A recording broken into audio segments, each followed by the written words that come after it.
ஹல்லேலூயா. மாலை வணக்கம்.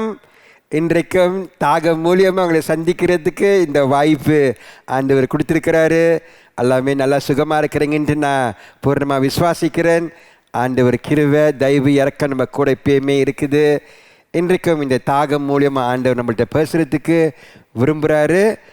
இந்த நேரத்துலேயும் கொஞ்ச நேரம் நீங்கள் எல்லாமே ஒதுக்கிட்டு உங்கள் கவனத்தை பூர்ணமாக ஆண்டவர் வார்த்தையை செலுத்துறதுக்கு நீங்கள் விரும்பணும். இது நீங்கள் தான் செஞ்சுக்க முடியும். பாஸ்டர் ரொம்ப தூரத்தில் இருக்கிறாரு, நீங்கள் என்ன செய்கிறீங்கன்ட்டு ஒன்றும் தெரியாது. ஆனால் ஆண்டவர் எல்லாத்தையுமே பார்த்துக்கிட்டு இருக்கிறாரு. நம்மளுக்கு இந்த மாதிரியான ஒரு அணுகுமுறை முக்கியம். அப்போ தான் நம்ம ஆண்டவர் வார்த்தையை நல்லா தெளிவாக கேட்டு அந்த உயிரான வார்த்தை நம்மளை வழி நடத்துறதுக்கும் ஏற்படும். ஹல்லேலூயா. இன்றைக்கும் நம்ம அப்பா நல்லவர், நம்ம தாகத்தை தீக்கிறவர். இன்றைக்கு நல்ல ஒரு தலைப்பு கொடுத்துருக்கிறாரு, தேவனுக்குள் உறுதியுடன் இருங்கள். அதான் அவர் விரும்புகிறாரு. இதுதான் அப்பாவுடைய திட்டம். இந்த சபையை உருவாக்குனதே இதுதான். சபை மூலியமாக ஒரு போதகரை கொடுத்து அவர் தான் இன்றைக்கும் செஞ்சிட்ருக்கிறாரு. ஞாயிற்றுக்கிழமை அவங்க நான் போதிச்ச போல் அவர் நம்மளுக்கு வந்துட்டு ஒரு வழிகாட்டி மட்டும் இல்லை, அவர் நம்மளுக்கு ஒரு வேலைக்காரனா அப்போ வேலை செஞ்சார், இப்போ உட்காந்துருக்கிறார் சிங்காசனத்தில் இல்லை. இன்றைக்கி அவர் ஆவி மூலியமாக இன்னும் வேலை செஞ்சுட்டு தான் இருக்கிறாரு. பாஸ்டர் போல் ஒன்றும் செய்யலை. பாஸ்டர் போலோட மாம்சத்தை நீங்கள் பார்த்தீங்கன்னா அது உலக ஆசை தான் போயிட்டுருக்கோம். இன்னமும் சொந்த சுயநலவு, சொந்த ஆசைகள், எண்ணங்கள் தான். இன்றைக்கு இங்கே நின்று உங்களுக்கு பகிர்ந்துக்கிறதுக்கு அந்த கிருபையை கொடுத்தது அவர் செய்கிறதும் அவர் தான்.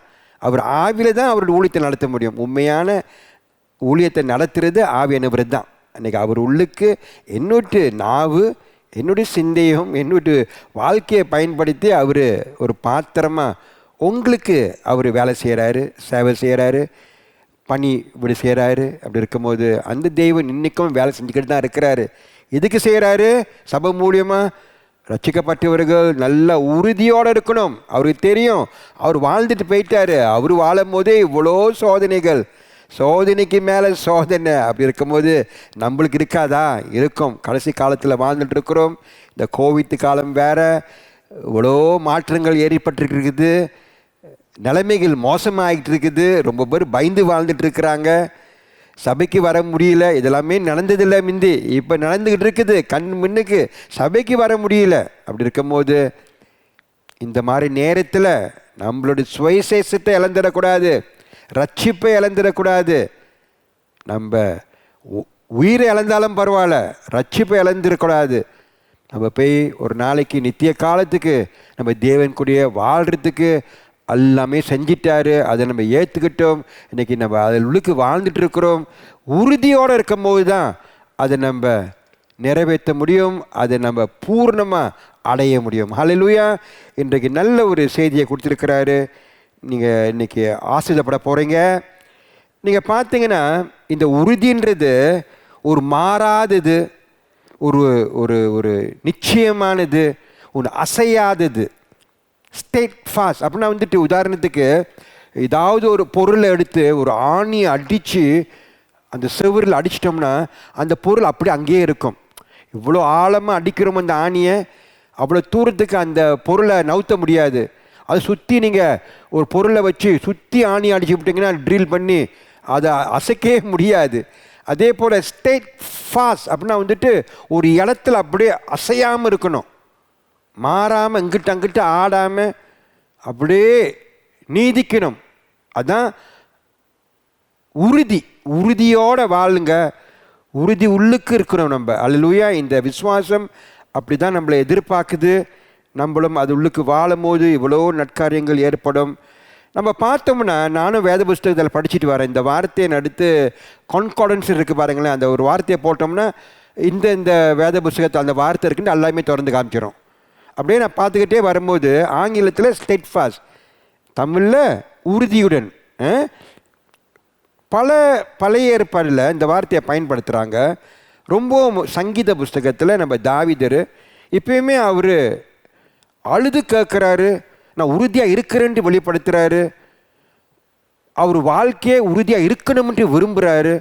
தாவீதர் வாழ்க்கையில் பல தேவனோட்டு ஊழியக்காரவங்க, திக்கத்தரசிகள், ஆசாரிகள், ராஜாக்கள், இவங்க எல்லாமே அவங்க காலத்துலேயும் இந்த மாதிரி உறுதியாக இருக்கணும்ன்ட்டு அவங்களுக்கு தெரியுது. தெரிஞ்சு உறுதியாக இல்லாத நேரத்தில் உறுதியாக இருக்கணும்ன்ட்டு அவங்களே விரும்புகிறாங்க. அது உள்ளுக்கு வாழ்கிறதுக்கு ஆண்டவர் மண்டாடி கேட்குறாங்க. அப்படி இருக்கும்போது அது பழைய ஏற்பாட்டில் மட்டும் இல்லை, அவங்களுக்கு ஏன் அந்த மாதிரி நிலைமை ஆகுதுன்னு அவங்களுக்கும் சூழ்நிலைகள் எப்பயும் மாறிட்டே இருந்தது. நம்ம நினைக்கிறோம் புதிய ஏற்பாட்டில் தான் பிரச்சனைகள் துவங்குறதுன்ட்டு இல்லை. அந்த காலத்திலேயே ஆண்டவர்களுக்கு உண்மையாக வாழ்கிறவங்க வாழ்க்கையில் இப்பயுமே இந்த மாதிரியான எதிர்ப்பு இருக்கும். பல மாதிரியான சூழ்நிலைகள் மாறும். ரொம்பவும் கடினமான உபத்திரங்கள் ஏற்படும்ன்ட்டு ஆண்டவர் நம்மளுக்கு வெளிப்படுத்துகிறாரு. இப்படிலாம் இருந்தாலும் அந்த காலத்திலையும் உறுதியாக இருந்திருக்கிறாங்க தேவன் உள்ளுக்கு, அவர் வார்த்தையிலையும் அவருடைய விசுவாசத்திலையும். அதே போல் புதிய ஏற்பாட்டில் நம்ம பார்த்தோன்னா பவுல் பல தேவனே உலகத்துக்கு வந்து உறுதி உள்ளவர் அவர். அப்படி இருக்கும்போது அப்பா விட்டு சித்தத்தை பூர்ணமாக நிறைவேற்றுறதுக்கு வந்தவர். இவ்வளோ சோதனைகள் ஏற்பட்டாலும் அவர் உண்மையாக வாழ்ந்தவராக இருந்திருக்கிறாரு. அவருடைய ஆவியில் இன்றைக்கி நம்மளும் வாழ்கிறோம். சிஷ்யர்களும் வாழ்ந்தாங்க. அவங்க காலம் முடிஞ்சாலும் பல பேர் வாழ்ந்தாங்க. வேத புத்தகங்களை படிக்கிறோம். இப்படி அந்த ரட்சிப்பாய் சிஷ்யர்கள் வாழ்ந்தாங்கன்ட்டு இதெல்லாமே நம்ம பார்க்கும்போது இன்னத்தை நம்ம உணர வருதுன்னா, வார்த்தை சொல்லுது உறுதியாக இருக்கணும். உறுதியாக இப்படி இருக்கிறது, இந்த உறுதியில் இருந்தால் இன்னும் ஏற்படும், உறுதி இல்லாமல் இருந்தோம்னா இன்னும் ஆக போகுது, அதெல்லாமே தெளிவாக நம்மளுக்கு எச்சரிக்கை கொடுக்குது வார்த்தை. அதே போல் இன்றைக்கு நம்ம தாகம் மூலியமாக இந்த ஒரு நல்ல ஒரு வார்த்தை, உறுதியுடன் வாழுங்கன்ட்டு ஆண்டவர் விரும்புகிறாரு. தேவனுக்குள் உறுதியுடன் இருங்கள், இதுதான் அவர் விரும்புகிறாரு. நல்லா நீங்கள் இன்றைக்கு ஆண்டவருடைய ஆசீர்வாதத்தை பெற்றுக்கொள்ள போகிறீங்க. அது மட்டும் இல்லை, இந்த உறுதி உள்ளுக்கு இருக்கிறது அப்படின்னா வந்துட்டு இன்னும் சில காரியத்தை சொல்லணும்னா அது மாறாதது. நம்மளுடைய விசுவாசத்தில் உறுதியை செலுத்தணும், முக்கியத்துவம் கொடுக்கணும். நம்ம முதலாக நம்மளுடைய சுயசேஷத்துக்கு, அந்த நீதியான சுயசேஷம். இன்றைக்கு நம்மளோட அஸ்திபாரமே அந்த சுயசத்துலாம் கட்டியிருக்குது. இன்றைக்கி அந்த சுயசத்தை நம்ம நம்பினதுனால தான் இன்றைக்கி நம்ம மன்னிக்கப்பட்டவர்களாக இருக்கிறோம். இன்றைக்கி நம்ம இதயத்தில் ஒரு பாவம் இல்லாமல் இருக்கிறோம். அந்த மாதிரி இதயத்தில் தான் இயேசு ஆவியானவரை நம்மளுக்கு கொடுத்து வாசம் செய்கிறதுக்கும் ஏற்படுத்துவார். அப்படி இருக்கும்போது இன்றைக்கி நம்ம இதயத்தில் ஆவியானவர் வாசம் செய்கிறாருன்னா நம்மளுடைய சுயசம் சரியான சுயசம் இருந்தனால தான், அதில் அஸ்திபாரத்தை கட்டினதுனால தான். அப்படி இருக்கும்போது ரட்சிப்பு படுறது மட்டும் இல்லை, ரட்சிப்பு பட்டு காலம் முடிகிற வரைக்கும் வாழ்கிறது அந்த உறுதியிலேயே இருக்கணும். அந்த விசுவாசத்திலேயே நம்ம அஸ்திபாரத்தை கட்டினதுலேயே வாழ்ந்து நம்ம காலத்தை முடிச்சுட்டு போகணும். அப்படி இருக்கும்போது இந்த வார்த்தை உறுதியாக இருக்கணும்ன்ட்டு அவன் சொல்கிறாரு. நம்ம சுயசேஷம் முக்கியம். நம்மளுக்கு ஆண்டவர் நல்ல ஒரு சுயசத்தை கொடுத்துருக்கிறாரு. அது மூலியமாக இன்றைக்கு, ஏன்னா ஆவியானவர் இல்லாமல் நம்ம இந்த உலகத்தில் வாழ முடியாது. அவர் உள்ளுக்கு தான் நம்ம வாழ்ந்துட்டு இருக்கிறோம். நீங்கள் நல்லா இதை உணரணும். இந்த சுயசேஷத்துலேயும் இந்த நீதியில் நம்ம வாழ்கிறதுக்கு நம்ம விரும்பணும்னா நம்மளுக்கு ரொம்ப எதிர்ப்பு இருக்கும், ஆப்போசிஷன். இது வசனத்திலே போட்டிருக்குது. ஒரு தெய்வீக வாழ்க்கையில் வாழ்கிறதுக்கு யாரு விரும்பினாலும் அவங்களுக்கு இது தெரியணும், எதிர்ப்பு இருக்கும். ஏன்னா இந்த உலகத்தை ஆள்றவன், ஆட்சி செய்கிறவன், வழி நடத்துகிறவன் பிசாசானவன், சாத்தான், அவன் தான் செஞ்சிட்டு இருக்கிறான். அவனுடைய உலகத்தில் நம்ம உண்மையாக வாழணும்ட்டு நம்ம விரும்பினோம்னா அவனுக்கு பிடிக்காத ஒரு காரியம் அதெல்லாமே நம்ம போராடி நல்ல ஒரு சகிப்பு அந்த தன்மையில் வாழ்ந்து நம்ம கடை சேரணும் அந்த ராஜ்யத்தில். அப்படி இருக்கும்போது இந்த உறுதியாக இருக்கிறது ஒரு முக்கியமான பாகமாக இருக்குது நம்ம கிறிஸ்தவ வாழ்க்கையில். அது நம்ம நல்லா அறிஞ்சு உணர்ந்து அதில் நம்ம ஜீவிக்கும் போது நம்ம வாழ்க்கை சரியான முறையில் ஏற்படும். நம்ம வாழ்க்கை ஆண்டவருக்கு வராது மிந்தி உடைஞ்சிருந்த வாழ்க்கை, அந்த வாழ்க்கையை நம்ம இன்றைக்கு ரட்சிப்புப்பட்டு ஆண்டவர்களுக்கு ஒரு புதிய வாழ்க்கையில் வாழ்ந்துட்டு இருக்கிறோம். அப்படின்னா வந்துட்டு நம்ம பழைய கோட்டையை கட்டுறோம். அடிஞ்சு உடைஞ்சி இருந்த அந்த கோலத்தில் இருந்த அந்த திருப்பி கட்டி அவருடைய ஆலயத்தையும் நம்ம பரிசுத்தமான ஆலயத்திற்கு வாழ்ந்துட்டு இருக்கிறோம். இதெல்லாமே நம்ம செய்கிறதுக்கு விரும்பும் போது சபையில் 4 நாளாக நம்ம ஆவிக்குரிய வாழ்க்கையில் இன்னமும் நம்ம வளர்ந்துக்கிட்டு வரோம். இதெல்லாமே அவன் விரும்பாத ஒரு காரியம். சுத்தமான ஆவிகள் இப்பயுமே நம்மளுக்கு ரொம்ப தடுங்கல் கொடுக்கும். நம்ம ஆண்டவர்களுக்கு வளர்ந்து பலமாயி அவருடைய ஊழியத்தை நடத்துவோம்ன்ட்டு அவனுக்கு தெரியும். இதெல்லாமே அவன் ரொம்பவும் எதிர்ப்பான். அதனால நம்ம உறுதியாக இருக்கணும், உறுதி உள்ளவர்களாக இருக்கணும். இந்த காலத்திலையும் கடைசி காலம். ஒரு 7 காரியத்தை ஆண்டவர் எனக்கு கொடுத்துருக்கிறாரு. சுருக்கமாக உங்களுக்கு நான் பலப்படுத்த விரும்புகிறேன். முதலாக ஆயத்தம் செய், ஆங்கிலத்தில் எக்விப். நம்ம ஆயத்தமாக இருக்கணும். இது ஆண்டவருடைய சித்தம். இது நம்ம எங்கெல்லாம் பார்க்குறோம்னா, இது எபிசியரு 6வது அதிகாரம் 11வது வசனத்தை முதலாக அந்த வசனத்தை நம்ம கேட்போம். நீங்கள் பிசாசின் தந்திரங்களோடு எதிர்த்து நிற்க திராணி உள்ளவர்களாகும்படி தேவனுடைய சர்வாயுத வர்க்கத்தையும் தரித்து கொள்ளுங்கள். முதலாக நம்ம இப்போ ஆண்டவர்களுக்கு பூந்துட்டோமோ, அவர் ராஜ்யத்தில் ரட்சிப்பாயி அவருடைய பிள்ளைய ஆயிட்டோமோ, இப்போ நம்ம அப்பா அப்படின்னு கூப்பிட்டு, நான் தான் உன் பிள்ளை அப்பா, நான் ஒன்றுட்டப்பா, நீ தான் என்னோட்டு என்னை பெற்றெடுத்து என்னோட அப்பாவாக இருக்கிற அப்படின்னு நம்ம ஏற்றுக்கும் போது, அவர் தான் நம்மளுக்கு வந்துட்டு ஆங்கிலத்தை சொல்லுவாங்க த ஓனர். அவர் தான் நம்மளோட்டு உருவாக்கி, நம்ம காணா போயிட்டாலும் நம்மளை தேடி இன்னைக்கு அப்பாவை நம்மளை தத்தெடுத்துக்கிட்டவராக இருக்கிறாரு. அது மட்டும் இல்லை, நம்மளை ஏற்றுக்கிட்டாரு. இதெல்லாமே ஏற்பட்டு நம்ம ஒரு சபையில் இன்னைக்கு வாழ்ந்துட்டுருக்குறோம். இந்த மாதிரி வாழ தோங்கும் போது நம்ம என்னத்தை நம்ம எதிர்பார்க்கணும்னா, நம்மளுக்கு இப்பயுமே ஆவிக்குரிய விஷயத்தில் அசுத்தமான ஆவிகளும் இருக்கிறாங்க. அவங்ககிட்ட நம்மளுக்கு இப்பயுமே ஒரு போராட்டம் ஏற்படும், ஒரு உத்தம் ஏற்படும். ஸ்பிரிச்சுவல் வார்ஃபேர்னுவாங்க. இது நம்மளுக்கு பவுல் தெளிவாக நம்மளுக்கு வெளிப்படுத்துகிறாரு. இந்த ஆவிக்குரிய உலகத்தில் அதிகாரங்கள் இருக்குது, பல மாதிரியான ஆவிகள் இருக்குது, அசுத்தமான ஆவிகள். இந்த ஆவிகள்லாம் ஆண்டவருடைய தெய்வீக தூதர்கள் ஒரு காலத்தில், அப்போ தீமை இல்லாத காலம். ஆனாலும் இப்போ நம்மளோட சாத்தான் வாங்க சாசானவன், இப்போ அவன் ஆண்டவர் எதிர்த்தானோ, அதிலிருந்து இந்த தெய்வீக தூதர் அவன் கூட கலந்து பங்காளி ஆகும் போது என்ன ஏற்பட்டுச்சுன்னா, அவங்க எல்லாமே அசுத்தமாகி தீமையாகி அவங்க பிசாசு விட்டு கிரைகளை செய்கிறதுக்கு ஒரு அசுத்தமான ஆவிகள் ஆயிட்டாங்க இந்த தெய்வீக தூதர்கள். அதிலிருந்து ஒரு போராட்டம். நல்ல தெய்வீக தூதரம் இருக்கிறாங்க நம்மளுக்கு ஒத்துழைக்கிறதுக்கு. அதே நேரத்தில் இந்த ஆவிகள் அசையாடிக்கிட்டு இருக்குது. அவர்களுக்கும் பல மாதிரியான ஒரு ஒரு ஒரு ஒரு தியத்தில் பல பேர் இருப்பாங்க, உயர்ந்தவங்க. அவங்க கீழே சிலவங்க வேலை செய்வாங்க, அவங்க கீழே சிலவங்க வேலை செய்வாங்க. அப்படி இருக்கும்போது பதவி போல் அந்த ஆவிக்குரிய உலகத்துல அந்த மாதிரியான ஒரு அடுக்கு இருக்குது.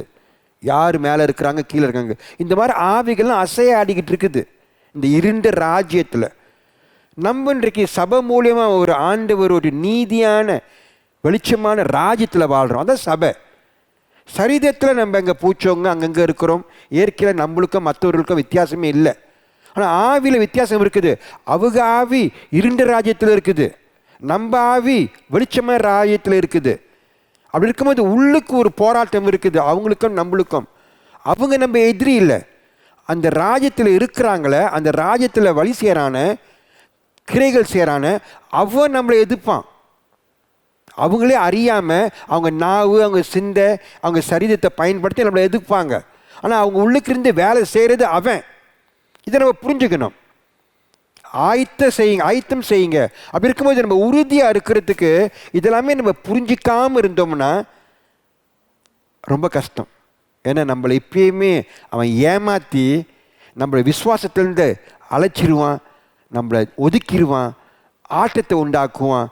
நம்மளை மறுக்கிறதுக்கும் விட்டு போகிறதுக்கும் சில சூழ்நிலைகளை உண்டாக்கி நம்மளை பல மாதிரி நம்மளை தாக்குறதுக்கும் நம்மளுக்கு செய்கிறதுக்கு அவன் விரும்புவான். அதனால் ஆண்டவர் பிள்ளைகள் இந்த சபையில் நம்ம பலப்பட்டிருக்கிறோம். இந்த சபையில் நம்ம உணர்ந்து வாழணும். இது இப்பயுமே ஏற்படும். இந்த ஆவிகள் அதுங்களுக்கும் சில வல்லமைகள் இருக்குது. அதுங்களுக்கு ஈவர்க்கம் இல்லாத ஒரு ஆவிகள். இதை நம்ம மேற்கொள்ளணும்னா இந்த மாதிரியான தாக்கல் நம்ம ஆண்டவர்களுக்கு உறுதியாக இருக்கணும். அவரோட்டு பலத்தில் பாருங்கள், இதான் முக்கியம். சொந்த பலத்தால் நம்ம போராட முடியாது, அவனை மேற்கொள்ள முடியாது. இந்த பலம் தேவன் உள்ளுக்கு, அதான் சொல்கிறேன், தேவனுக்குள் உறுதியுடன் இருங்கள்ன்ற நான். தேவனுக்குள் அப்படி இருக்கும்போது இன்றைக்கு நம்ம அவங்ககிட்டருந்து போராடி மேற்கொள்ளணும்னா அவர் உள்ளுக்கு தான். இந்த உறுதியை பெற்றுக்கொள்வது, உறுதியில் வாழ்கிறதும் அவர் உள்ளுக்கு தான்.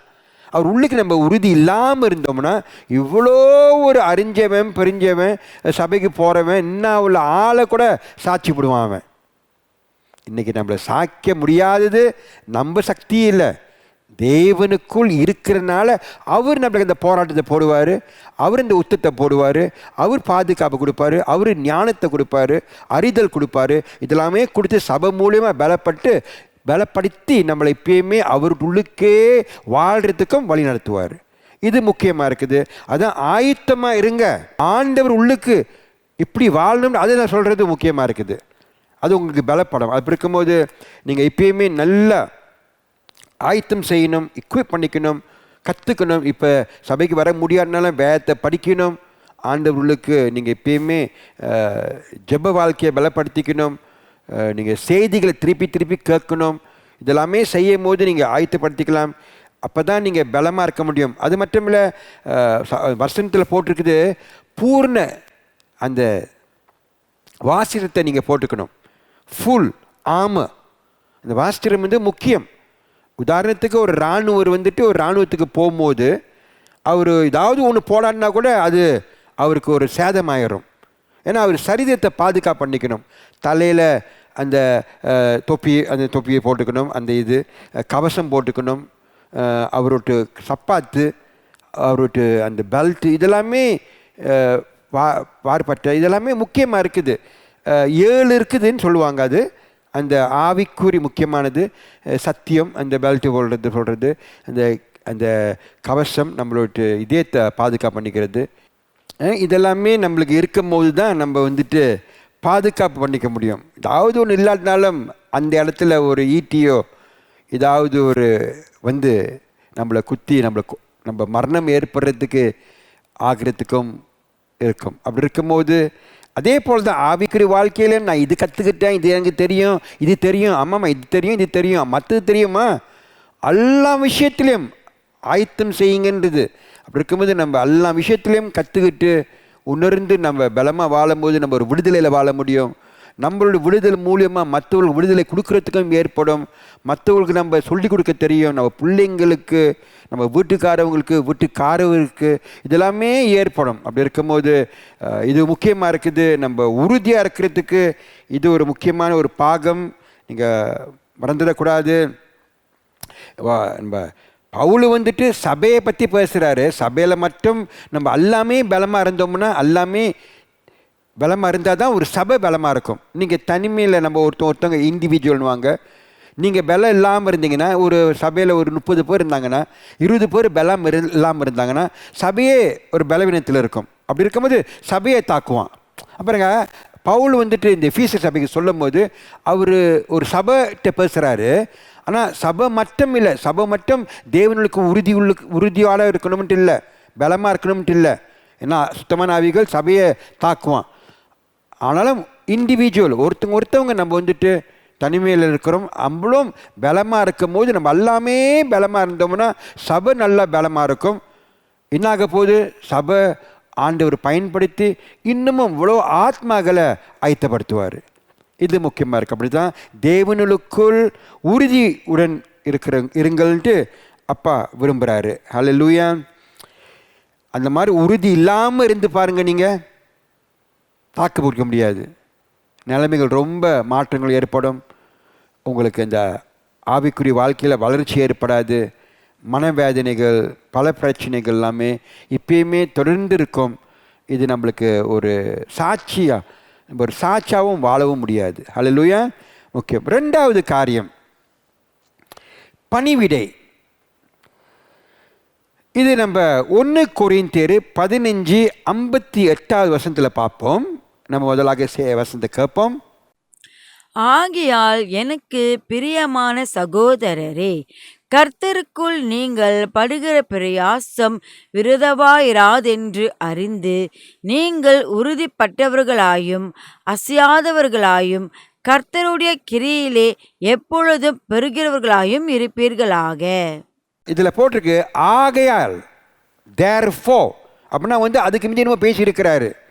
நீங்கள் நல்லா படித்து பார்த்தீங்கன்னா அந்த ஒரு பூர்ண அதிகாரத்தில் பவுல் இந்த தேவன் உயிர் எழுந்துட்டாரு, உயிர் எழுந்து இன்றைக்கி வாழ்ந்து இன்றைக்கி நம்ம இதயத்தில் ஜீவிக்கிறாருன்ட்டு அதை பற்றி பேசுவார். அது மட்டும் இல்லை, அந்த உயிரிழந்த தேவன் திருப்பி உலகத்துக்கு நம்மள எல்லாமே உயிர் எழுப்பாருன்ட்டு சொல்லிட்டு வராரு. இதை பற்றி பேசிக்கிட்டே இருக்கும்போது என்ன ஆகுதுன்னா, ஏன் அப்படி பேசுகிறாருன்னா, நீங்கள் அதுக்கு முந்தி உள்ள வசனத்தை படித்தீங்கன்னா உங்களுக்கு தெரியும்.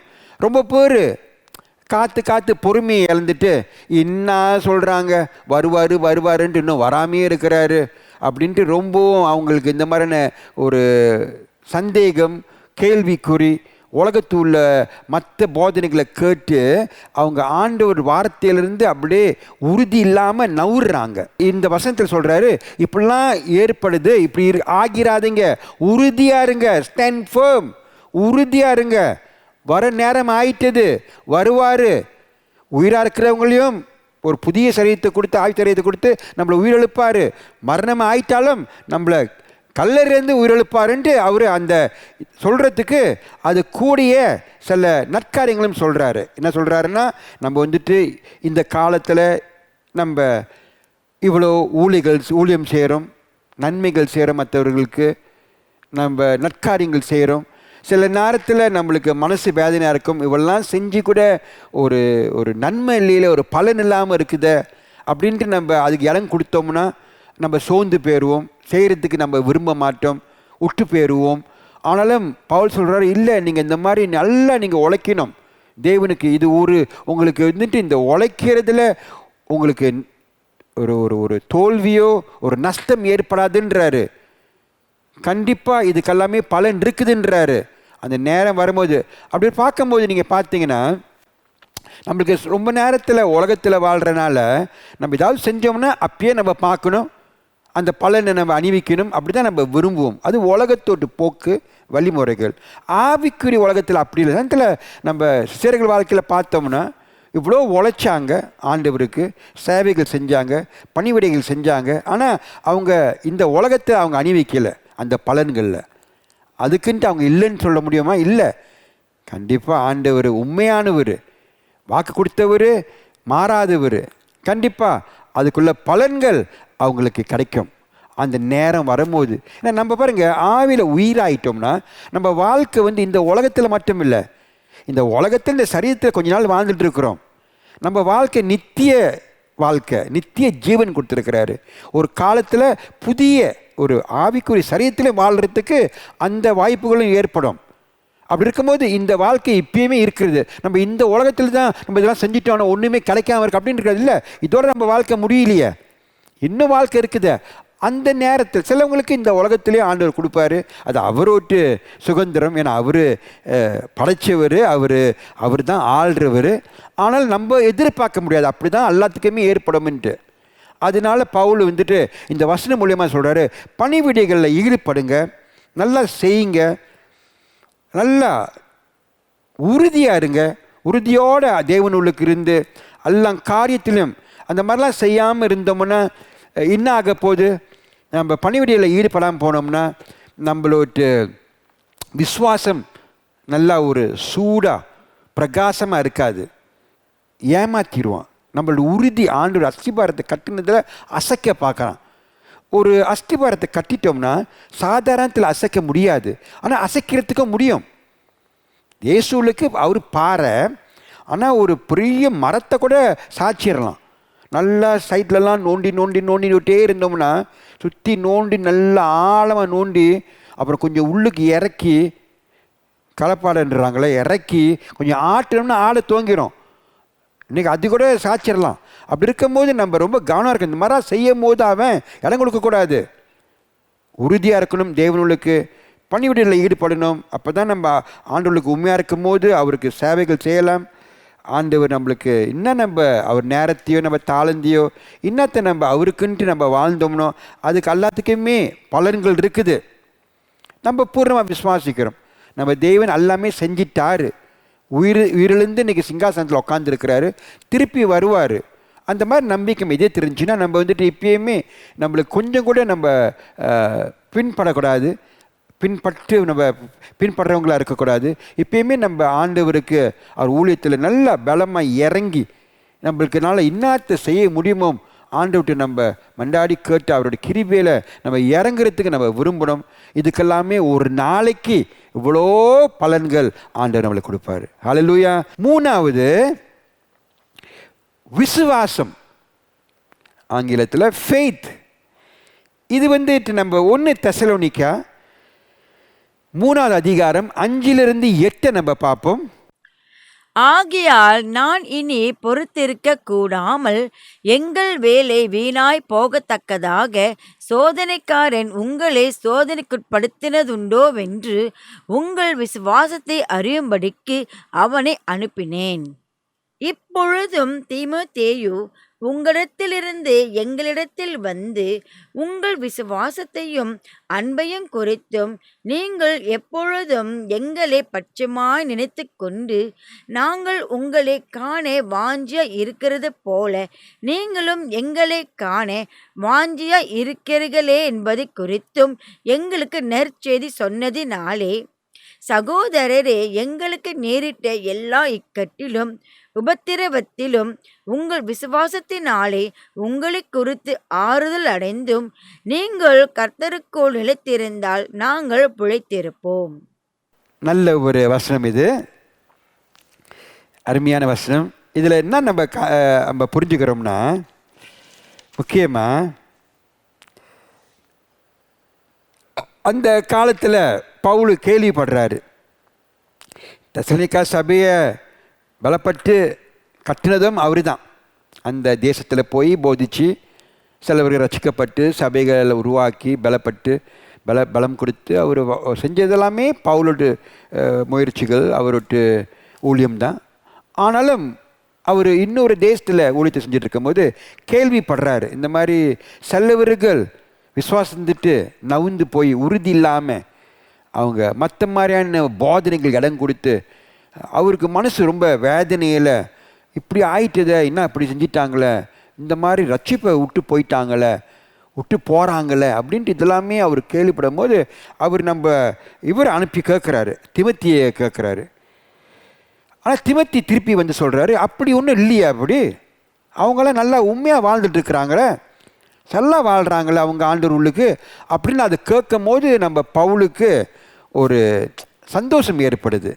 ஏன்னா பாருங்க, நம்ம ஊழியத்தில் எனக்கும் அப்படி தான், யாராவது சபையிலேருந்து வீட்டுக்கு போயிட்டாங்கன்னா எத்தனையோ வருஷம் சபையிலேருந்து செய்தியை கேட்டு கேட்டு கேட்டு கேட்டு அப்புறம் ஒரு நாளைக்கு தூக்கி போட்டு போனாங்கன்னா மனசு ரொம்ப வேதனையாக இருக்கும். நினைப்பேன், என்னடா அது இவ்வளோ நம்ம உழைச்சி கடைசியில் அது இப்படி ஆயிட்டுதுன்ட்டு மனசுக்கு வேதனை தான் இருக்கும். ஆனால் ஆண்டவர் எப்பயுமே எனக்கு பலப்படுத்துவார். அவருக்கு தெரியும் யார் அவர் விட்டு யார் அவர்கிட்ட இல்லைன்ட்டு. நம்ம செய்ய முடியும், நம்ம செய்வோம், நம்ம கடமை, நம்ம அழைப்பு. இது மூலியமாக நம்ம என்னத்தை கற்றுக்கிறோம், இந்த வசனத்து மூலியமாக நம்ம விசுவாசம் தோங்குறது ரொம்ப சின்னாங்க தான். தோங்கும் போது நம்ம செய்தியை பற்றி பேசுகிறோம் அப்படின்ட்டு, ஏன்னா ஒரு தேவையோடு வருவாங்க. அவங்களுக்கு இதை கேட்கும் போது, ஓ இப்படி ஒரு இதை கேட்டு இந்த பிரச்சனை தீர்றதுக்கு ஒரு வாய்ப்பு இருக்குது உங்களுக்கு, நம்பி தான் பார்ப்போமே, நம்பி தான் அவர் சொல்கிறாங்க. நம்புறதுல ஒன்றும் குறை இல்லையா, நல்லதை ஒன்றும் கேட்கவும் நம்பட்டு ஒன்றும் கேட்கவும் இல்லை, நம்ம தானே சொல்கிறாங்க, நம்புவோம், நம்ம பிரச்சனையை தீர்க்கிறதுக்கு நம்ம நம்பினோம்னா ஒரு நிலைமை மாறுமே அப்படின்ட்டு இறங்கிடுறாங்க. ஸோ ரட்சிப்பு ஆகிறதுக்கு அவ்வளோ ஒரு கஷ்டம் இல்லைன்னு சொல்ல வரல நான். ஆண்டவரே அப்பாவே கூப்பிட்டு கொண்டாந்து புலமாகட்ட சேர்க்காட்டினா ஏற்படாது. ஆனால் இந்த தோங்கிறது ஓகே, அப்படி இப்படின்னு தோங்கிடலாம். ஆனாலும் நீங்கள் நல்லா பார்த்தீங்கன்னா என்ன முக்கியமாக இருக்குது, இப்படி அதை முடிக்க போகிறோம். அந்த தோங்கின அந்த பயணத்தை ரட்சிப்பு ஆயிட்டம், விசுவாசத்தில் தேவனை நம்பி அவருடைய சுவிசேஷம் நீதியானது, அவருடைய ஞானஸ்தானம், மரணம், உயிரிழப்பல், ஜலம், ரத்தம், ஆவி மூணும் ஏற்பட்டு நம்ம தோங்கிட்டோம். ஆனால் அது வாழ்ந்து கடைசியாக முடிக்கிற வரைக்கும், அந்த முடிக்கிற கட்டத்திலையும் கடைசியாக ஆகிற வரைக்கும் அதுதான் நம்மளுக்கு ரொம்பவும் கஷ்டமாக இருக்கும். அப்படி இருக்கும்போது தோங்கிறது ஒரு காரியம், அது சரியான முறையில் தொடர்ந்து அந்த சத்தியத்திலே வாழ்ந்து முடிக்கிற வரைக்கும் உண்மையாக இருந்து உறுதியாக இருந்து உறுதி உள்ளவர்களாக இருந்து நம்ம அந்த விசுவாச பயணத்தை முடிக்கிறது ஒரு சாதாரண காரியம் இல்லை. அது தோங்கிறது மாதிரி இல்லை. ஹல்லேலூயா. அதை நம்ம உணரணும். அப்படி இருக்கும்போது தோங்குற வல்லமை மட்டும் நம்மளுக்கு பத்தாது. அந்த மாதிரியான ஒரு பலம், அந்த சத்தியத்திலே வாழ்கிறதுக்கு அந்த பலமும் நம்மளுக்கு தேவை. ஏன் இப்படி சொல்கிறாருன்னா, நம்ம பவுல் அந்த பிசாசனை நீங்கள் பார்த்தீங்கன்னா அவன் சோதிக்கிறவன். அவன் தான் எல்லா ஆவிகள் இருக்குது, அசுத்தமான ஆவிகள், அதுக்கு எல்லாத்துக்குமே தலையவன் அவன் தான், சாத்தான். அவன் சோதிக்கிறவன். அவனுடைய சோதிப்பு ஆவியில் மட்டும் பாதிப்பு இருக்காது, உலகத்திலேயும் பாதிப்பு தெரியுது நம்மளுக்கு. உதாரணத்துக்கு பல மாதிரி நம்மளுக்கு பிரச்சனை கொடுப்பான். பொருளாகத்தில், நம்மளோட ஆரோக்கியம், சுகம், நம்மளுக்கு மனவேதனைகள், உணர்ச்சி பிரச்சனைகள், இயற்கையிலையும் பல மாதிரியான பிள்ளைக பிரச்சனை, உறவு பிரச்சனை. இது உலகத்தில் உள்ளதுக்கும் அவன் கையை வச்சு இந்த மாதிரியான பிரச்சனை உண்டாக்குறதுக்கு அந்த வல்லமே அவன்கிட்ட இருக்குது. அது மட்டுமில்லை, ஆவிக்கு நம்மளுக்கு கண்ணில் காணாதது அந்த உலகத்திலையும் அவன் உள்ளுக்கு இருந்துக்கிட்டு அதுலேயும் அவன் செய்ய வேண்டிய வேலையை செஞ்சு நம்மளை சோதிக்கிறான். இயேசு கிறிஸ்து தேவனுடைய குமாரன், அவரை கூட அவன் சோதிக்கிறான். ஞானஸ்நானம் முடிஞ்சு இப்போ தேவன் ஊழியத்தை தோங்குறாரோ அப்பயே வந்துட்டான். 3 வாட்டி சோதிச்சான். தேவன் தேய்ச்சிட்டாரு. ஏன்னா தேவனு கூட ஆண்டவர் வார்த்தையை பயன்படுத்தி தான் அவனை வைக்கிற இடத்துல வச்சார். அதே போல் நம்ம இன்றைக்கு இந்த காலத்தில் வாழ்ந்துட்டு இருக்கிறோம். நம்மளை விட்டுருவானா? நம்ம உண்மையாக இருந்து தேவனோட நாமத்தை மகிமைப்படுத்திட்டு இருக்கிறோம். வார்த்தையாலையும் செய்கையிலையும் வாழ்க்கையிலையும் நம்ம குடும்பத்தார்கள் மூலியமாகவும் நம்ம பிள்ளைங்க வாழ்க்கையிலையும் நம்ம இதுதான் செய்கிறோம். ஆண்டவரை மகிமைப்படுத்தும். இந்த வருஷம் பூரா நம்மளுடைய வாக்குத்தம் இதுதான், என் வாழ்க்கை அவருடைய மகிமைக்குன்றோம். இது அவனுக்கு பிடிக்குமா? அவனுக்கு திருப்பி அந்த பழைய நினப்பு வருது. அன்றைக்கி இயேசு மாதிரியே தான் இவனுக்கு செய்கிறாங்க, இதே தான் பேசிக்கிட்டு இருக்கிறாங்க இவங்களும். இந்த காலத்துலேயும் இவங்களை கதை முடிக்கணும்னு இன்றைக்கும் முயற்சி எடுக்கிறான். சோதிப்பான், நம்மளை பல மாதிரி சோதனைகளை கொடுப்பான். அப்படி இருக்கும்போது நம்ம என்ன செய்யணும்? இந்த மாதிரியான ஒரு நெருக்கல், மன அழுத்தம், ப்ரெஷர், இதெல்லாமே நம்ம ஆண்டு உள்ளுக்கு நம்மளோட பிரச்சனைகள் கொண்டாந்து அவர்கிட்ட ஒப்பு கொடுக்காமல் இருந்தோம்னா, தேவன் சொல்லிட்டாரு, நீங்கள் அந்த பாரத்தை தூக்காதீங்கன்றாரு. அந்த பாரத்தில் எங்களோட ஏண்ட கொடுங்கன்றாரு. நான் தூக்குறேன்றாரு. நீங்கள் ஏன் தூக்குறீங்க? தூக்குனீங்கன்னா உங்களை சாட்சி விடுவான். அப்படியே கொண்டாந்து அவர்கிட்ட ஒப்பு கொடுத்துடணும். நான் என்னட்டு சொல்கிறாரு, இலைப்பாறுதம், my yoke is very easy. ஓய்வு கொடுக்குறவர் அவர், அந்த பாரத்தை தூக்குறவர். நல்லா என்கிட்ட கற்றுக்கங்கன்றாரு. அப்படி இருக்கும்போது நம்ம அந்த பாரத்தை அவர்கிட்ட ஒப்பு கொடுக்கணும். இந்த சோதனைகள்லாம் வரும், பல மாதிரி வரும். பணப்பிரச்சனைகள் ஏற்படும். நம்ம ஒருத்தங்க பலப்படுத்திக்கணும். அதான் சபை. நம்ம உண்மையாக இருக்கிறதுக்கு, வாழறதுக்கு விரும்பும் போது பிசாசனம பல மாதிரியான தந்திரத்தில் பல மாதிரியான காரியங்கள் செய்வான். நம்ம சிலபங்க ஆவி உள்ளுக்கு நல்லா கொஞ்சம் வளர்ச்சி ஏற்பட்டு இவங்களுக்கிட்ட நம்ம கொஞ்சம் ஆலோசனையை கேட்டு கற்றுக்கலாம், கொஞ்சம் பலப்பட்டுக்கலாம். பாஸ்டர்கிட்ட நீங்கள் சொன்னாலும் நான் உங்களுக்கு ஜெபம் பண்ணுறதுக்கு நான் எப்பயுமே காத்துட்ருக்கிறேன். அப்படி இருக்கும்போது இதெல்லாமே முக்கியமாக இருக்குது. இந்த சோதனைகள் ஏற்படும். இது இன்றைக்கு மட்டும் இல்லை, இந்த விசுவாசத்தில் நம்ம உண்மையாக வாழ்கிறதுக்கு தெசலோனிக்கால அப்பயே இந்த மாதிரி ஏற்பட்டிருக்குது.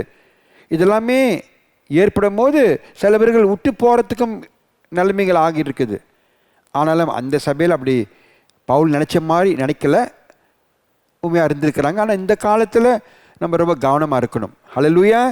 முக்கியம். 4வது போதனை அப்படின்னா உபதேசங்கள்.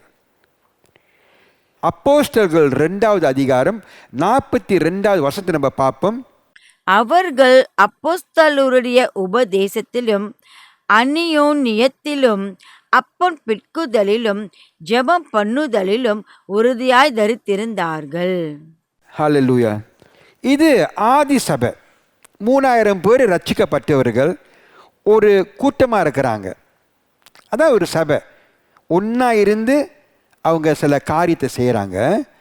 அது ஆதி சபையில் ஜெருசலத்தில் வந்து எல்லாமே அவங்களே தங்கி அங்கேயே ஒரே மனதில் ஆண்டவர் அறிஞ்சவங்க, ரட்சிக்கப்பட்டவங்க, அவரோட்டு பிரச்சனத்தில் இருக்கிறவங்க இப்பயுமே அந்த சமூகத்திலே வாழ்கிறதுக்கு ஒரு சமுதாயமாக அப்படியே இருக்கிறாங்க. அங்கே இடத்துல ஒரு 3000 பேர் என்ன பண்ணுறாங்க? அவங்க வசனம் போட்டிருக்குது அப்போஸ்தலர் புஸ்தகத்தில், அவங்க தொடர்ந்து உறுதியாக இருந்திருக்கிறாங்க. இதில் அப்போஸ்தலர்கள் சொல்லிக் கொடுக்குற உபதேசங்கள், ஐக்கியம், அப்பத்தை உடைக்கிறதுலாம் சொல்லியிருக்காங்க. அவங்களுக்கு எப்பயுமே திருவிருந்தில் கலந்துக்கிறாங்க.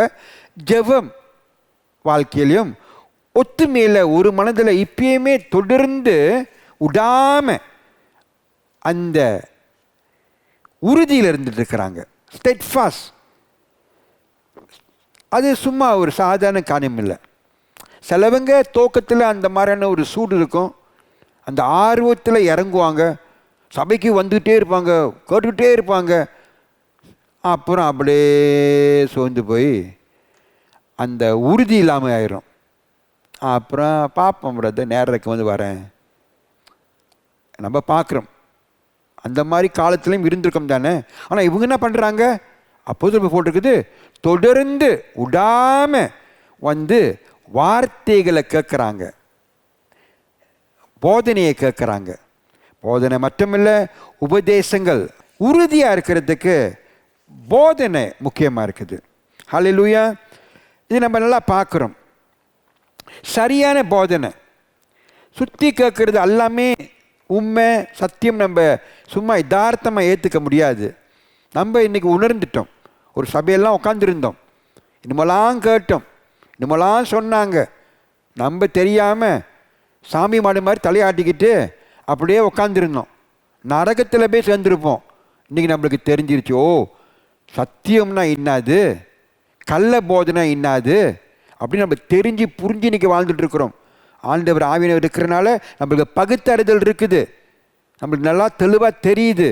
இது ஆண்டவர் வேதத்தில் போட்டிருக்குது, இது போடாதது, இப்படி உள்ள உண்மையான வாழ்க்கையில் வாழ்கிறதுன்ட்டு நம்ம தெரிஞ்சு வாழ்ந்துட்டுருக்குறோம்.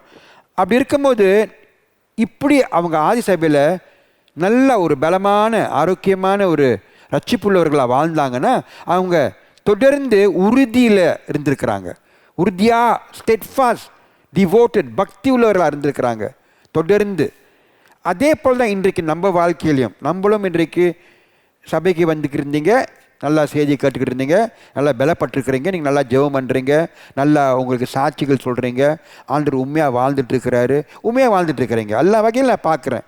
உங்களோட தசம பாகம், உங்களோட காணிக்கை கொடுக்குறதோ, உங்கள் நேரத்தை கொடுக்குறதோ, இல்லை உங்கள் தாழ்ந்து கொடுக்குறதோ தாராளமாக செய்கிறீங்க. இது எல்லாமே ஆறாலையும் செய்ய முடியாது, நீங்கள் செஞ்சுட்டு இருக்கிறீங்க. ஏன்னா நீங்கள் உண்மையாக வாழ்ந்துட்டுருக்கிறீங்க ஆண்டவர் உள்ளுக்கு.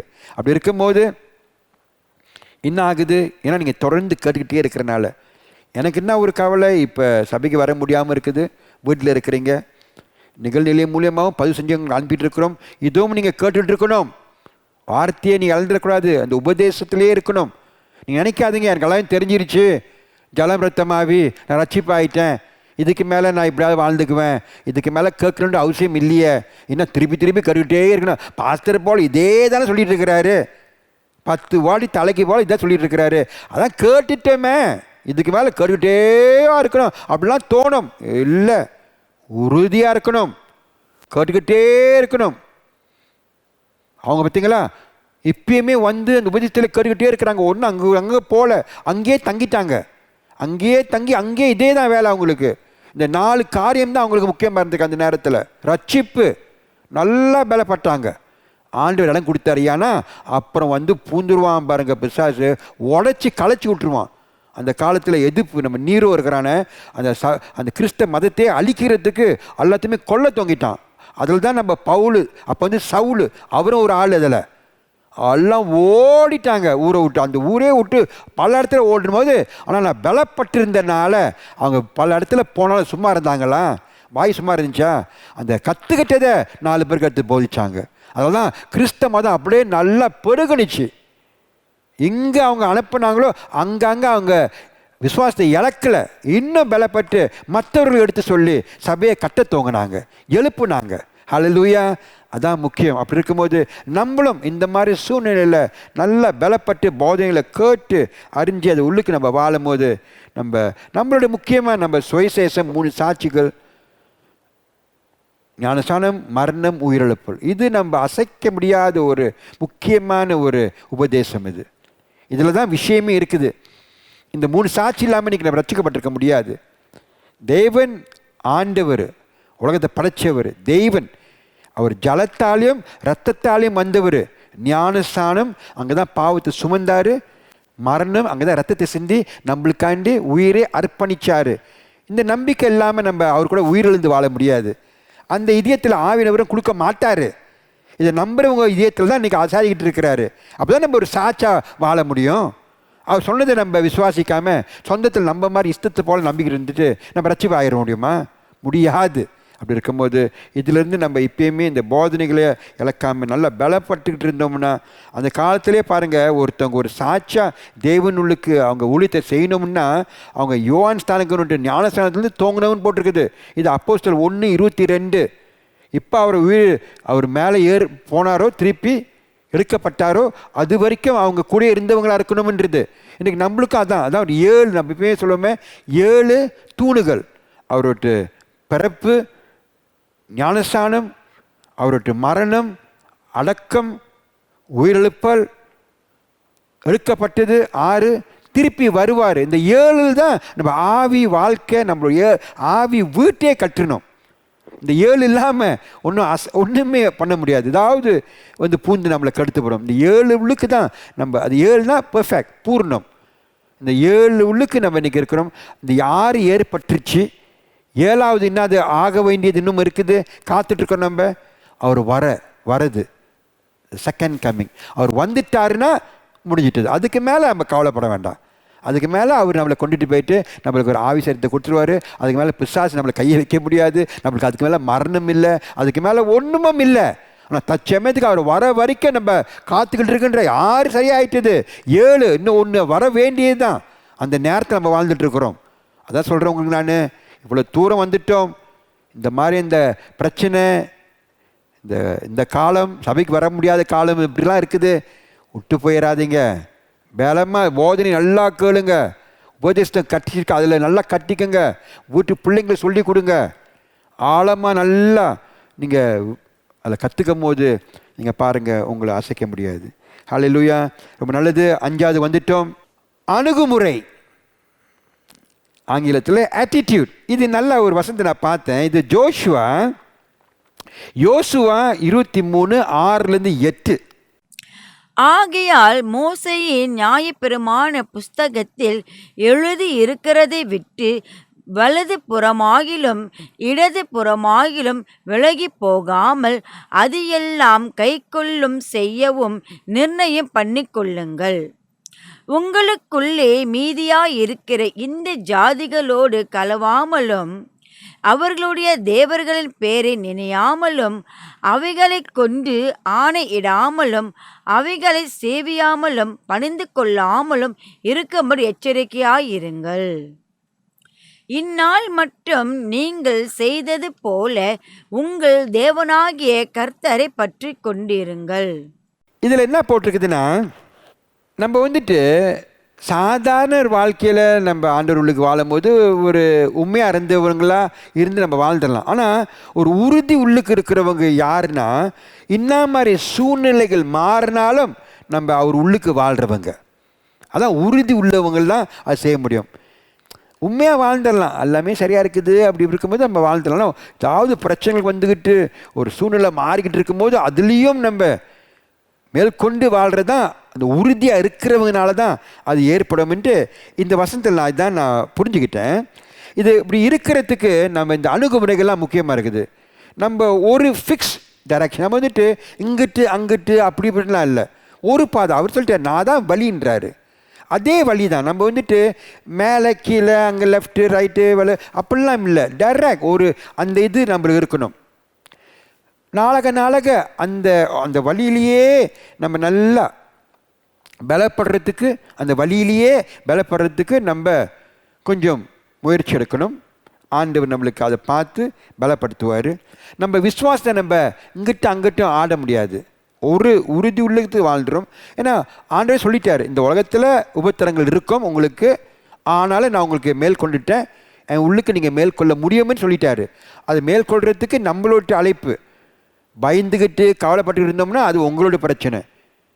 ஆனால் நம்ம எப்பயுமே உறுதி இருக்கிறவங்களுக்குள்ளுக்கு வாழ்க்கையில் நல்ல உறுதியோடு இருக்கிறதுக்கு ஸ்டெட்ஃபாஸ்ட், அது நம்மளுக்கு நன்மையை கொண்டாடும். நம்ம அசையாமல் இருக்கலாம். அது மட்டும் இல்லை, இந்த புஸ்தகம் நீங்கள் இந்த ஜோஷுவா புஸ்தகம் நான் கொஞ்சம் ஆழமாக நான் படித்தேன். இது யோசுவா அவர்கிட்ட மரணம் நெருங்கிட்டது. அப்போ அவர் என்ன சொல்கிறாருன்னா, அவருடைய தலைவர்கள்லாம் கூப்பிட்டு சொல்கிறாரு, வார்த்தையில் இன்னான எழுதியிருக்கோ அது எல்லாமே பின்படுங்கன்றாரு. Follow what is written in the Bible. மற்றது ஒன்றுமே சொல்லலை, வார்த்தையில் என்ன போட்டிருக்குதோ அதே போல் கீழ்பட்டு வாழுங்கன்றாரு. முக்கியமாக ஒன்று. ரெண்டாவது சொல்கிறாரு, இந்த பாரு, சுற்றி இருக்கிற பல தேசங்கள் நகரங்கள் இருக்குது, அவங்களாம் மற்ற விக்கிரத்தையும் மற்ற தெய்வத்தை வணங்கிட்டு இருக்கிறாங்க, அவங்கள்ட்ட உறவு வச்சிக்காதுன்னு சொல்கிறாரு. அவங்க தெய்வத்தை நீங்கள் வணங்காதீங்கன்றாரு. ரெண்டாவது, நம்ம அந்த காலம் நம்மளும் அப்படி தான், உலகத்தை சுற்றி பல மாதிரி நம்ம சொந்தக்காரன் அண்ணன் தம்பி நாத்தனா மக்கா மற்றவங்களாம் மற்ற தெய்வத்தை கும்பிட்டுக்கிட்டு அவங்க வேறு போக்கில் போயிட்டுருக்கிறாங்க, சுற்றி இருக்கிறாங்க மற்றவர்கள்லாம். அவங்கள்ட்ட நம்ம ரொம்ப கவனமாக பழக்கணும். அவங்கள வெறுக்கக்கூடாது, அவங்கள நம்ம நேசிக்கணும். ஆனால் அவங்க கும்பிடுற தெய்வம், அவங்க விரும்புகிறது காரியங்கள், அவங்க வாழ்க்கை வேறு. ரொம்ப கவனமாக இருக்கணும். நம்மளுக்கு தெரியணும் இங்கே அந்த லைனை சரியாக வரியுறதுன்ட்டு. சும்மா எல்லாத்தையும் கலப்படம் பண்ணிக்கிட்டு ஆஹா அப்படி இப்படி ஆண்டவர் சொன்னார் அன்பாக இருக்கணும் அப்படின்ட்டு ஏமாந்துடக்கூடாது. யோசுவா கடைசியாக உசுறு போகுது, இதுதான் சொல்கிறார். அவர் தெரியும், இடம் கொடுத்தோம்னா உறுதியாக இருக்க முடியாது, அழிச்சு விடுவான் நம்மளை பிசாசானவன். இன்னொன்று கடைசியாக மூணாக சொல்கிறாரு, அவங்க உள்ளுக்கு நீங்கள் போயிட்டு அவங்கள நீங்கள் அப்போ அந்த பழைய ஏற்பாடில் கல்யாணம் பண்ணாதீங்க, திருமணம் செய்யாதீங்கன்னு சொல்கிறாரு. இன்றைக்கு நம்ம என்ன சொல்கிறோம்னா, நம்ம ஆண்டவர்களுக்கு இன்றைக்கி இந்த சுயத்தில் வாழ்ந்துட்டுருக்குறோம். இந்த நீதியான காரியங்கள் இதுக்கு மேலே நம்ம மற்றவங்கள்ட்ட போய் ஒரு பங்காளியாக இருக்கிறது, அவங்களோட ஒரு பங்காளியாக இருக்கிறது, நம்ம அவங்கள்ட்ட போயிட்டு நம்ம ஒரு உறவு வச்சுக்கிறது, இது நம்மளுக்கு நன்மையை கொண்டாடாது. நம்மளுக்கு உறுதியை அப்படியே உருகி போயிடும், நம்ம இழந்துருவோம். உறுதியாக இருக்கணும்னா இது எல்லாமே முக்கியமாக இருக்குது. ஏன்னா அவங்களுக்கு அந்த நம்பிக்கை இருக்காது, அவங்க போக்கு வேறு போக்கு. சும்மா போயிட்டு அவங்கள்ட்ட உறவை நம்ம கட்டிட்டு அப்புறம் கோடாலியை தூக்கி காலில் போட்டுக்கிட்டு வலிக்குதுனோம்னா நம்ம பிரச்சனை தானே. அதுக்கு முந்தையே நம்ம சிந்திச்சு வார்த்தையில் இப்படி போட்டுக்குதுன்னு நம்ம இடம் கொடுத்தோம்னா அந்த பிரச்சனை ஏற்படாது. ஹல்லேலூயா. ஆறாவது அர்ப்பணிப்பு. மத்தேயு 7:7-8 இந்த வசனம் நம்ம கேட்போம். கேளுங்கள், அப்பொழுது உங்களுக்கு கொடுக்கப்படும். தேடுங்கள், அப்பொழுது கண்டடைவீர்கள். தட்டுங்கள், அப்பொழுது உங்களுக்கு திறக்கப்படும். ஏனென்றால் கேட்கிறவன் எவனோ பெற்றுக்கொள்ளுகிறான், தேடுகிறவன் கண்டடைகிறான், தட்டுகிறவனுக்கு திறக்கப்படும். இது ஒரு அர்ப்பணிப்பு. அர்ப்பணிப்புன்றது பல காரியங்கள் இருக்குது. நான் இன்றைக்கு நம்மளோட ஜெப வாழ்க்கையை பற்றி நான் சொல்கிறதுக்கு நான் விரும்புகிறேன். ஜெப வாழ்க்கையில் நம்மளுக்கு ஒரு அர்ப்பணிப்பு இருக்கணும், கமிட்மெண்ட். அவர்கிட்ட நம்ம உறவு வச்சுக்கணும், அவர்கிட்ட நம்ம பேசணும், இப்பயுமே பேசிகிட்டு இருக்கணும். பேசுகிறது தான் ஒரு ஜெபம், ஒரு விண்ணப்பம், ஒரு வேண்டுதலை, இதெல்லாம் செய்கிறது நம்ம ஒரு ஒரு உறவு தான். ஏன் சிலவங்க ஜெபம் பண்ணாமல் இருக்கிறாங்க? ஏன் அவங்க இந்த மாதிரி அர்ப்பணிப்பு இல்லாமல் இருக்குதுன்னா, அவங்க இப்பயுமே அவங்க சொந்த மாம்ச ஆசைகளில் போயிட்டுருப்பாங்க. ரெண்டாவது, அவங்க மற்றவங்க ஆண்டவர்கிட்ட ஆலோசனை கேட்காம மற்ற ஆலோசனை கேட்குறவங்களா இருப்பாங்க. அவங்களுக்கு பொறுமை இருக்காது. சில நேரத்தில் ரொம்ப சந்தேகப்பட்டவர்களாக இருப்பாங்க. சிலவங்களுக்கு ரொம்ப அழுத்தம் அப்படின்னா ப்ரெஷர், உள்ளுக்கு இருந்து ப்ரெஷரு, வெளியே இருந்து ப்ரெஷர், இது இப்படிலாம் இருக்கிறவங்க அந்த அர்ப்பணிப்பு இருக்காது. இந்த ஜெப வாழ்க்கையில் அவங்க ஆண்டவரை நோக்கி உறவு வச்சுக்கிட்டு அவர்கிட்ட பேச மாட்டாங்க. ஆனாலும் இந்த வசனத்தில் போட்டிருக்குது, இந்த மாதிரி நம்ம செய்யணும். நம்ம இதை செய்யும் போது என்ன ஆகுது? முதலாக ஆண்டுகிட்ட வரும்போது நம்மளோட பாவத்தை அறிக்கை செஞ்சு நம்ம ஒரு நீதிமான ஆயிட்டோம் அப்படின்ட்டு நம்ம எப்பயுமே ஆண்டவர் நன்றி செலுத்திக்கிட்டு அவருடைய சமூகத்தில் நம்ம ஒப்பு கொடுக்கணும். சரண்டர் ஒப்பு கொடுத்துட்டு நம்ம தேவைகளை வெளிப்படுத்தணும். ஆண்டவரே, இந்த பிரச்சனை இருக்காண்டவரை நீ தான் இந்த பிரச்சனையை தீர்க்கணும் அப்படின்ட்டு அவர்கிட்ட நம்ம அவர்கிட்ட நம்ம வெளிப்படுத்தணும். சில நேரத்தில் வந்துட்டு சில காரியத்தை நம்ம வந்துட்டு தியானம் செய்யணும். தியானத்திலையும் நம்ம அவருக்கு வெளிப்படுத்த முடியும். சில நேரத்தில் நம்ம வந்துட்டு என்ன ஆகும்னா நம்ம வந்துட்டு அதை பண்ணிவிட்டு நம்ம நம்பணும். நம்பிக்கை முக்கியம். இந்த மாதிரி ஆண்டவர் சொல்லிட்டுருக்காரு, என் சித்தத்தை போல் நீ கேட்டேன்னா அது நான் கேட்டுட்டேன், நீ என் புள்ள ஆயிட்டதுன்றாரு. ஆயிட்டதுன்னா சில நேரத்தில் நம்ம நினைக்கிறோம் அப்பயே நம்மளுக்கு அந்த பிரச்சனை தீந்துரும்ன்ட்டு கிடச்சிரும் நம்ம பார்ப்போம். இல்லை, அந்த காத்து இருக்கிற நேரமும் முக்கியமாக இருக்குது. அதே நம்மளுக்கு நம்ம அர்ப்பணிப்பில் வாழும் போது இந்த மாதிரியான ஒரு ஒரு ஒரு ஆண்டவர் உள்ளுக்கு இந்த காரியங்களும் ஏற்படும். நம்ம உறுதியாக இருக்கிறதுக்கு நம்மளால் காத்துட்டு இருக்க முடியும். காத்துட்டு இருந்துட்டு நம்ம பெற்றுக்கொள்ள முடியும். சிலவங்களுக்கு இப்படி பெற்றுக்கொள்றது கூட தெரியல. அந்த பெற்றுக்கொள்றது கூட அந்த உறுதியில் இருக்கிறவங்களுக்கு தான் நல்லா தெளிவாக தெரியும். இப்படி இருக்கும்போது இதுவும் ஒரு முக்கியமான ஒரு காரியம், அர்ப்பணிப்பு. இந்த விஷயத்தில் ஜெப வாழ்க்கையினாலாம் நம்ம பலமாக்கிக்கணும். இதெல்லாமே நம்மளை நல்லா உறுதியாக இருக்கிறதுக்கு ஏற்படுத்தும். கடைசிக்கு வந்துட்டோம். 7வது எதிர்த்துனா ரிசிஸ். 1 பேதுரு 5:9 அதை படிப்போம். விசுவாசத்தில் உறுதியாயிருந்து அவனுக்கு எதிர்த்து நில்லுங்கள். உலகத்தில் உள்ள உங்கள் சகோதரத்திலே அப்படிப்பட்ட பாடுகள் நிறைவேறி வருகிறதென்று அறிந்திருக்கிறீர்களே. இதில் நம்ம பேதுரு சொல்கிறாரு, நம்ம அந்த அசுத்தமான ஆவிகள் பிசாசானவனை எதுக்கணும்னு போட்டிருக்குது. இப்படி சில நேரத்தில் நம்ம கவலைகள், பிரச்சனைகள், அழுத்தம், அன்னன்னைக்கு உள்ள தேவைகள் இதெல்லாமே நம்மளுக்கு ஒரு நெருக்கலாக இருக்கும். அதனால் நம்ம தாழ்மை இருந்தோம்னா என்ன செய்வோம்னா நம்ம அதை ஆண்டோடு நம்ம ஒப்பு கொடுப்போம். நம்ம உணர்ந்து, தேவனே என்னால் முடியாது, ஆனால் நீ என்னையை நேசிக்கிற, இந்த பிரச்சனை நீ சொன்ன, இந்த பிரச்சனைக்கெலாம் நீ தான் ஒரு வழியை எனக்கு பிரச்சனை தீர்க்கிறதுக்கு வழியை திறந்து கொடுப்பேன்னு போட்டிருக்கிற. நான் அதை ஒத்துக்கிறேன் ஆண்டவரை, என்னால் செய்ய முடியாது, நீ தான் உதவி அப்படின்ட்டு நம்ம அந்த மாதிரி ஒத்துக்கிட்டு அவர்கிட்ட ஒப்பு கொடுக்கறது அது ஒரு முக்கியமான ஒரு காரியம். அது உறுதியாக இருக்கிறதுனால தான் செய்ய முடியும்.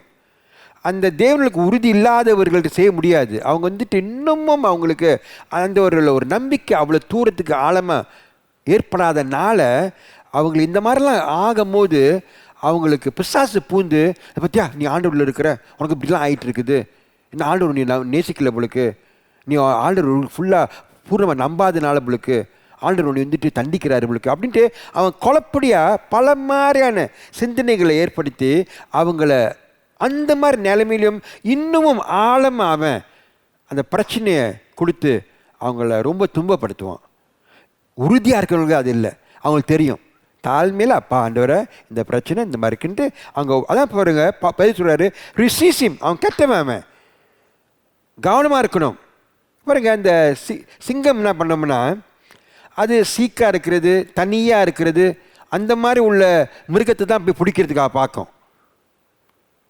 இப்பயும் பாருங்களேன், அது ரொம்ப கவனம் அப்படியே கவனிச்சுக்கிட்டே இருக்கும் யாரை தாக்குறதுன்ட்டு.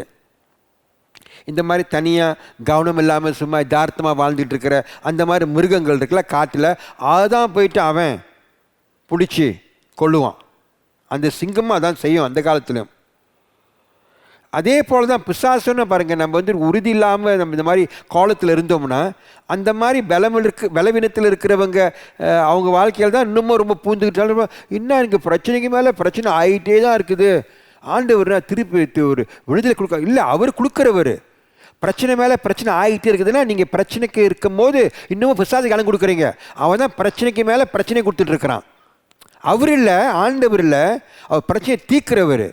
பிரச்சனைக்கு மேலே பிரச்சனை மேலே பிரச்சனை ஏன் ஏற்பட்டே இருக்குதுன்னா நீ இன்னமும் கற்றுக்காமல் உறுதி இல்லாதவனாக இருக்கிறனால, அந்த பிரச்சனையாக இருக்கிற நேரத்தில் ஆண்டுகிட்ட ஒப்பு கொடுக்காமல் இருக்கிறனால இன்னும் பிரச்சனை கூட்டிகிட்டு போகுது.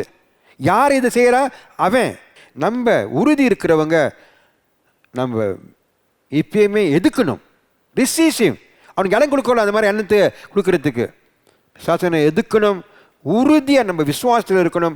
நம்ம ஆண்டவர் பிள்ளை, நம்மளை ஏற்றுக்கிட்டாரு, நம்ம மீத்த பிள்ளை, மன்னிக்கப்பட்ட பிள்ளை, அவருடைய ஐஸ்வர்யம் இருக்கிறோம். ஆவினவர் ஊற்றி நம்மளுக்கு ஒரு ஒரு முத்திரையை கட்டினவர், அவரோட்டு பாதுகாப்பு. இன்றைக்கி அவர் தான் நம்ம அப்பா. அந்த நம்பிக்கையில் நம்ம அந்த நேரத்தில் உற்சாகப்படுத்திக்கிட்டு அந்த உறுதியில் நீங்கள் வாழ்ந்து பாருங்கள், ஓடிடுவான். தப்புன்னு ஓடிடுவான். ஓடிட்டு திருப்பி வருவான் இன்னொரு வாட்டி சோதிக்கிறதுக்கு. உண்மையாகவே இந்த மாதிரி பேசுகிறானே, உண்மையாக அதில் தான் இருக்கிறான், அவன் திருப்பி சோதிப்பான். திருப்பி அதை சொல்லி பாருங்க, திருப்பி ஓடுவான். இப்படியே காலத்தை முடிச்சு நம்ம பேச வந்துடலாம். அவன் திருப்பி வந்துக்கிட்டே தான் இருப்பான். சொல்கிறேன் நான், நினைக்காதீங்க இப்போ நான் கொஞ்சம் சின்ன வயசாக இருக்கேன், வயசாகும் போது விட்டுட்டு போயிடுவான் உங்களுக்கு. நீ தனியாக கொஞ்சம் ஆளுக்கு ரிட்டையர் பண்ணிவிட்டு கொஞ்சம் அப்படியே ரிலாக்ஸாக வாழ்ந்துடலாம். இல்லை இல்லை, அப்போ தான் இன்னும் கொஞ்சம் சோதிப்பான். இப்பயே கற்றுக்கணும் அவனை இங்கே வைக்கிற இடத்துல வைக்கிறதுக்குன்ட்டு. அப்போ தான் நீங்கள் நல்லா நிம்மதியாக வாழ்ந்து ஆண்டவர் கிரைகளையும் அவரோட ஊழியத்தை நடத்தி விட்டு பலமாக அன்றைக்கு போய் நம்ம தேவனை சந்திக்க முடியும். ஹல்லேலூயா.